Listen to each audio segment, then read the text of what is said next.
All right, so today I'm reviewing this book, The Perfectionists by Simon Winchester, How Precision Engineers Created the Modern World. So the book starts out like the 1730s or something like that, with a guy named John Harrison who's trying to solve the problem of longitude, which you need like a really accurate clock for some reason. I'm not exactly sure. I think it was in the book, but I kind of forgot. Something about tracking something. And anyways, he's just this old guy trying to figure out the problem, and he makes a series of clocks and eventually solves the problem good enough, I guess. And he wins some prize. But that kind of kicks the story off, and from there it goes into really the start of the Industrial Revolution, and just follows a series of inventions and people who were influential. And every invention leads to new machines and new technologies, and it kind of just tracks the progress of everything from, just dicking around with, hand tools all the way up to, the limits of precision where you're at the atomic level. So the first guy really talks about, besides John Harrison and the clocks, is a guy named John Wilkinson. And this is the guy that he invents a process for boring cannons where he takes a solid block of steel and he just bores a hole through it, and that eliminates most of the errors. Before they bored cannons this way, they would cast them with holes already made in the center, and then they'd take some tool that would just go in and hollow them out. But if it wasn't aligned correctly, then the tool they would use would cut it all weird, and the cannons would blow up and it'd kill people, and it sucked for everyone. So this guy just started with a block of steel and bore it out directly, and that eliminated all the errors, and he made a bunch of money. Then 20 years later, a much more famous guy, James Watt, I'm pretty sure that's his name, James Watt, comes up with the idea for a more efficient steam engine, and he tries to make it, but it sucks because there's steam leaking out of the pistons, because it's like the mid 1700s. Nobody can make anything back then. They were terrible. And so he's fooling around trying to make it work when this guy, John Wilkinson, orders an engine from him. And the second is John Wilkinson sees the problem and everything that's going on, he's like, oh, I can fix that. I'm a genius. And he fixes it, and that's where the Industrial Revolution comes from, steam engines. And then that really is like the major kickoff for everything. But then after that, the story just kind of follows a series of people who did influential things. The next guy that did anything is a guy named Henry Maudsley, and he's starts as a lock maker, just making locks for I don't know, I guess London was sketchy back in the day, and so they needed locks. Anyways, he starts making these really good locks. He's a young guy, some other guys selling them and making a bunch of money, so eventually he quits and he moves on to making tools. And to impress everyone with his skill, he made a screw, which I guess that used to be the hardest thing in the world to make, was a screw. I don't know why. So he would make them on his lathe, and it'd spin, and he would cut a screw, and some guy saw how impressive his screw was and was like, oh man, I gotta hire that guy to build this new factory I'm making. And so this guy, Henry Maudsley, ends up making the machines for the first fully automated factory that's for the government in Great Britain at the time. I guess they needed these sailing blocks, which are just like pulleys, but they need like thousands of them for every ship. So they need to automate the process. And he makes this factory that runs off a steam engine, and then it's all nice and precise, and it makes these thousands of these blocks, ends up running to like the 1900s, like 1920s, something like a ridiculously long time. Anyways, and that's like the kickoff for automation. That's really the precursor for like every modern factory. Was like back in the I think it was like the 1800s, like the very, very early 1800s when it happened. And then after that, we get into interchangeable parts. It's like the next revolution. After this guy Henry Maudsley, he makes the factory and it's automated, steam power, we're going. But then the next thing was like no one was making interchangeable parts, and so some guy in France, Blanc is his last name. I don't know. I can't pronounce his first name. I forgot the way it was pronounced. But he comes up with an idea for making guns out of parts, and he impresses everyone. And Thomas Jefferson sees it because he's in France at the time, and he goes back to the U.S. And eventually, that kicks off, and we start making guns with interchangeable parts. And that's in like the early 1800s too. So a bunch of really important developments are happening in the early 1800s. Then in the mid 1800s, things have improved a little bit. A guy named Joseph Whitworth comes up with some improvements for measuring devices, and he has a machine that can measure something down to 1/1,000,000th of an inch using a bunch of screws, and it's like really impressive apparently. And he displays it along with a bunch of other machines in like 1851 at the Great Exhibition in 1851, which is some like London thing.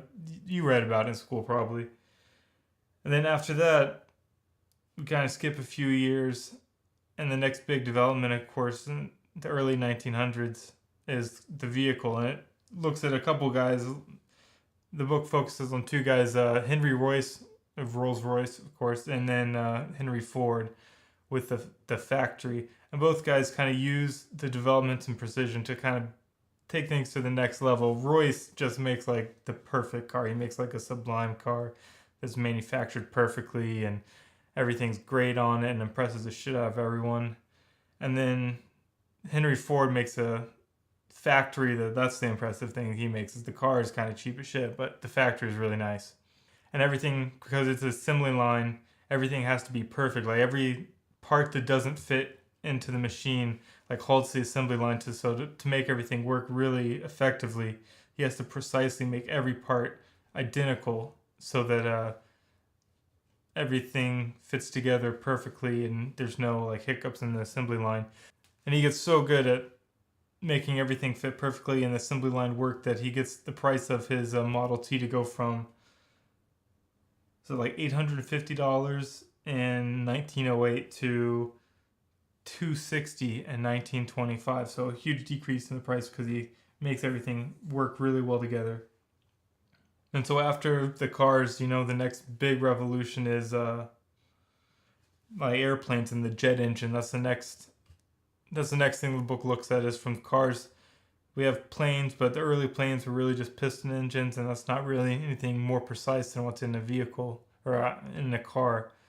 But then we have jet engines, and jet engines are like much more complicated because the heat, and they have to be precisely made because they spin so fast. And a guy named Frank Whittle makes like the first working jet engine. And in order to make it, the rotors on it, they get so hot they have to be cooled, and so they have to have these like tiny little holes drilled into them so that when they spin there's like a thin film of air that protects them.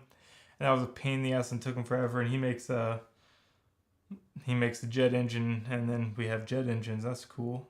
And then after that we get into glass and optics and the Hubble Space Telescope and how crazy it was to make that. And then you get into more advanced clocks and GPS, and then GPS goes on to semiconductors, and we're cutting shit out of light, and that's insane. And then the last kind of development and precision is LIGO, which is this, I forgot what it stands for, but they're measuring the size of something very frequently and very precisely so they can monitor gravitational waves. So it's like a wave comes from like billions of light years away, and it just barely like shrinks the size of the Earth and everything, and they can monitor that. And that's like the edge of precision in the modern world. That's really recent. You probably saw news stories recently when they discovered that. That was only a couple of years ago. But then the book goes on, and because that's kind of the limit of precision, like once you're like at the atomic level, you can't get any more precise. Then it goes on and it has some commentary about craftsmanship and how awesome that is, and looks at like kind of jerks off Japan a little bit because they're into like both precision and craftsmanship. But I thought the book was really interesting. It kind of follows all the things that made the modern world happen. It's not really people inventing awesome machines. It's everyone had ideas for awesome machines, but it took someone figuring out how to make the damn thing before it really kicked off. like the steam engine, the idea for was around for years before they really made it good, and they made it good because someone could make it good. And it's kind of interesting to give credit to, you know, the machinists and the people that are just kind of history's blue collar workers that made shit happen, made it awesome. And now we're kind of just chilling at home, and we got computers and printed books and all kinds of fancy things, and cameras and microphones and lights, and all cheaply because people figured out how to make it. And it's a good book. I definitely recommend the book. It's a very pretty book. I don't know what this, like, it's got this thing. I don't know what this is. I've never seen a half dust cover on a hardback book before. That's kind of a weird thing. But the cover on this book, let's get this. I mean, it's just beautifully